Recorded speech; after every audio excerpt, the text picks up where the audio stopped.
हम जानते हैं कि अगर ग्वालियर में कष्ट था तो क्या कष्ट है। ग्वालियर में कष्ट था पीने का पानी का, सिंचाई का, लेकिन मुरैना, शिवपुरी, भिंड, ग्वालियर, गुना, राजगढ़, देवास, उज्जैन, इंदौर, आगर, ये 35,000 करोड़ की अभी तो नर्मदा से हम चकाचक में है। अब ये पार्वती, काली सिंध, चंबल, पीकेसी योजना के माध्यम से ये पूरा क्षेत्र चमन होने वाला। कोई अंदाज लगा सकता है इस बात का? क्या हमारे अपने ग्रामीण क्षेत्र के अंदर पीने का पानी भी शुद्ध मिलेगा और साथ ही साथ खेती के लिए भी पानी पर्याप्त मिलेगा? क्योंकि ये लोग जो कहते थे, ज्यादा तो उस बात के गवाह हैं जिनने कहा था कि नर्मदा का पानी नहीं आ सकता उज्जैन में। अब नर्मदा का तो पानी आ ही रहा है, हम तो स्नान भी नर्मदा से कर रहे हैं, पानी भी पी रहे हैं, कुंभ मेले भी कर रहे हैं। और आने वाले समय में अभी हमको अनिल जी, आपकी पुरानी विधानसभा में सांसद जी, आपने कहाँ गए अनिल पुरोजा जी, कराना के लिए हमको नर्मदा की पाइपलाइन ले जाना पड़ रही थी।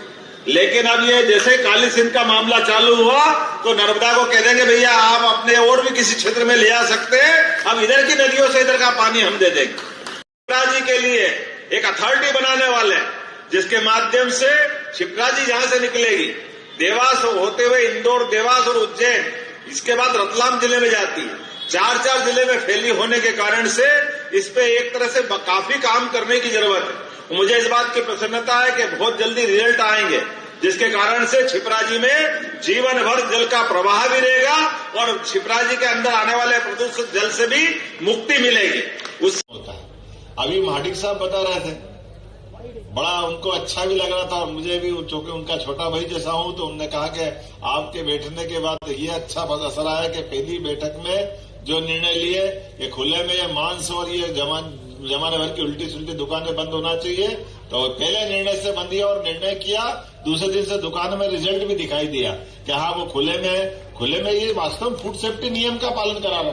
क्यों खुले में मिलना चाहिए? ये अनावश्यक रूप से जो शरीर के लिए और स्वास्थ्य के लिए, दोनों के लिए गलत। शासन का काम है नियम कानून का पालन कराना और मैं उम्मीद कर रहा हूं कि आने वाले समय में ऐसे कई सारे निर्णय और हम करेंगे। मैं अभी हरदा से आ रहा हूं और ये कल हरदा में घटना घट गई। अब घटना घट गई, मैं संयोग से कैबिनेट में ही था, बहुत कष्ट हुआ मुझे और हम सबके लिए भी बड़ा दुखद था मामला। वो तो परमात्मा की दया कि वो घटना की जो भयावह थी, पहले छोटा विस्फोट हुआ उस कारण से अलार्म जैसा हो गया तो काफी लोग निकल गए।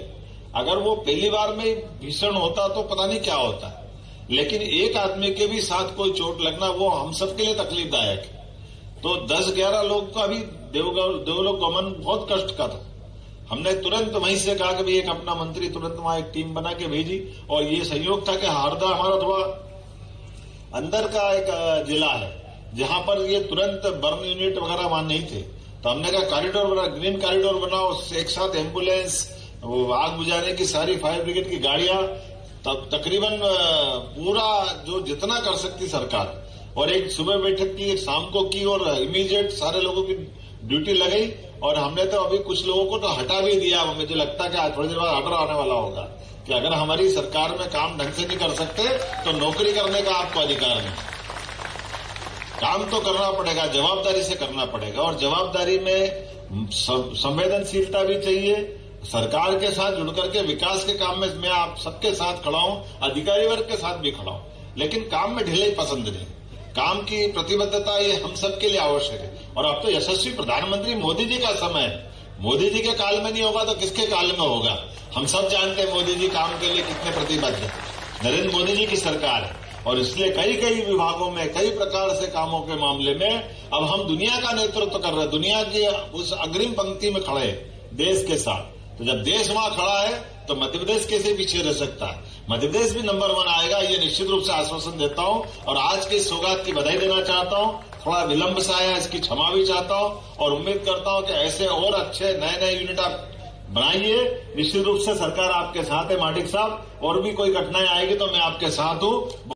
तो अभी आप लोगों ने देखा है मध्य प्रदेश के जो नए मुख्यमंत्री हैं डॉक्टर मोहन यादव जी, उन्होंने सिंचाई को लेकर और पेयजल योजना को लेकर, यानी जो गांव में टंकी बनाकर सभी को पानी दिया जा रहा है उसको लेकर और अन्य कई योजनाओं को लेकर चर्चा की है।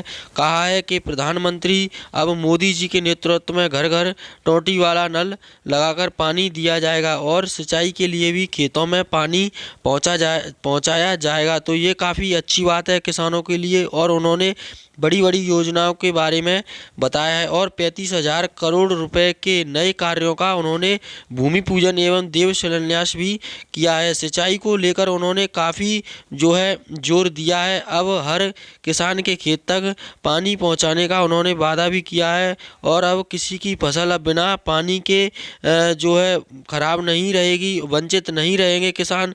कैबिनेट बैठक में भी उन्होंने किसानों को लेकर चर्चा की है, उसको मैं उन्हीं के आगे के वीडियो में बताने वाला हूं, तो वीडियो को एंड तक जरूर देखिएगा, इसलिए आपको समझ में आ सकेगा कि उन्होंने तो है ही, लेकिन उनने अपनी वन संपदा, धन संपदा और दुनिया के अंदर जो विराट व्यक्तित्व दिखाया उसके कारण से राम राज्य आया। और आज भी यशस्वी प्रधानमंत्री के नेतृत्व में जिस ढंग से काम चल रहा है विभागों के माध्यम से, आप अपनी पृथ्वी तो ठीक है, अपनी देश की धरती भी ठीक है, लेकिन देश की सीमाओं से लगे समुद्र के अंदर की भी आपने हमारी संपदा को खोज निकाला है और उसके अवसर दे रहा है। ये और सौभाग्य की बात है, ये खुले मन से सबके बीच देना। और ये बात भी सही है कि ये पुराने जमाने में एक पिक्चर आई थी काला पत्थर, बड़ा उस काला पत्थर की कहानियां अलग अलग प्रकार से दिखाई देती थी। सच मानो मुझे भी आज के इस कार्यक्रम के आने के पहले यही डर लग रहा था कि माइनिंग विभाग है, मतलब ये काजल की कोठरी है, इसमें भगवान जाने क्या होता होगा।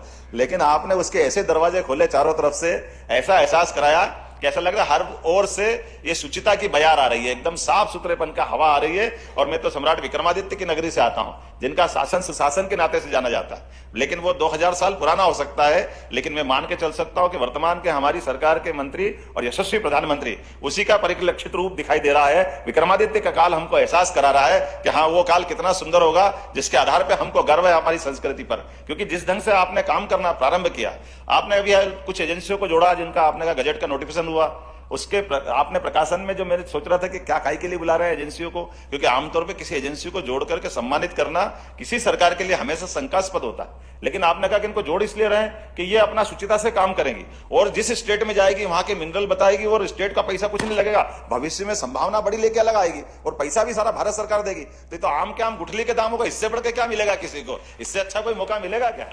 हमारे खनिज संपदा की जानकारी स्टेट को खुद को मिल जाए और स्टेट अपने बलबूते पर उसको ऑक्शन में ले जाए और ऑक्शन के मुख्यमंत्री डॉक्टर मोहन यादव जी ने कई योजनाओं को लेकर चर्चा की है। साथ ही राम मंदिर का उद्घाटन हुआ है, उसको लेकर भी उन्होंने कहा है कि कुछ लोगों ने जो है निमंत्रण जो है उनको मिला था, उन्होंने अस्वीकार नहीं किया है। कांग्रेस को लेकर उन्होंने हमला बोला है। आप लोगों को बता दें, मुख्यमंत्री मोहन यादव जी जो हैं उन्होंने बताया है कि 2000 रुपये की जो किस्त है किसान कल्याण योजना की, वो 15 फरवरी तक किसानों के खाते में डाल दी जाएगी। ये काफ़ी अच्छी बात है किसानों के लिए। उसके बाद लाडली बहनों को जो है 9वीं किस्त है वो 10 तारीख को मिलने ही वाली है, लेकिन उसको लेकर ट्विटर पर कोई जानकारी नहीं दी है, ना मोहन यादव जी ने या फिर कहें पूर्व जो मुख्यमंत्री थे शिवराज सिंह चौहान उन्होंने। इसलिए चर्चा भी इस बात की बनी हुई है कि लाडली बहना योजना की किस्त है वो मिलेगी या नहीं मिलेगी। इसको लेकर कोई अभी तक ऑफिशियल जो खबर है वो नहीं निकली है, लेकिन पैसा जो है मिलेगा ज़रूर आपको। चलिए उनका आगे का भाषण सुनते हैं, उन्होंने आगे के भाषण में इसके बारे में क्या कहा है। कारणों से, लेकिन आपके नेतृत्व में हम सब प्रयास करेंगे। मध्य प्रदेश ये जो आपने आज का दिन दिया है ये एक तरह से मील का पत्थर बनेगा और हम आगे बढ़ करके उन सारी संभावनाओं को लेके चलेंगे, जिसके कारण से अब आप बताइए कौन से, आपने तो कहा कि भविष्य में संभावना हमारे जम्मू कश्मीर में लिथियम क्या मिला है, बिल्कुल ऐसा लग रहा है कि कहाँ चला जाएगा जम्मू कश्मीर पता नहीं, लेकिन पीछे पीछे ऐसा लग रहा है मध्य प्रदेश की संभावना भी है। हम भी कोशिश करेंगे लिथियम हमारे यहाँ भी मिले और इसी प्रकार से और भी सेक्टर में जो जो हो सकता है। मैं आज के इस अवसर पर आपका पुनः वंदन करता हूं, अभिनंदन करता हूं और कोशिश करता हूं कि जिस प्रकार से यशस्वी प्रधानमंत्री G20 में माननीय मोदी जी ने अपने देश की धाक दुनिया में बनाई और साख दुनिया में बनाई है, आज दुनिया में भारत का डंका बज रहा है। ऐसे में हम निश्चित रूप से आगे बढ़ करके पर्यावरण संरक्षण करते करते माइनिंग के क्षेत्र में नित नए आयाम को छुएंगे। मेरी अपनी ओर से पुनः आप सबका वंदन अभिनंदन। शिप्रा जी के लिए एक अथॉरिटी बनाने वाले जिसके माध्यम से शिप्रा जी जहां से निकलेगी देवास होते हुए इंदौर, देवास और उज्जैन, इसके बाद रतलाम जिले में जाती है। 4 जिले में फैली होने के कारण से इस पे एक तरह से काफी काम करने की जरूरत है मुझे इस बात की प्रसन्नता है कि बहुत जल्दी रिजल्ट आएंगे, जिसके कारण से छिपराजी में जीवन भर जल का प्रवाह भी रहेगा और छिपराजी के अंदर आने वाले प्रदूषित जल से भी मुक्ति मिलेगी।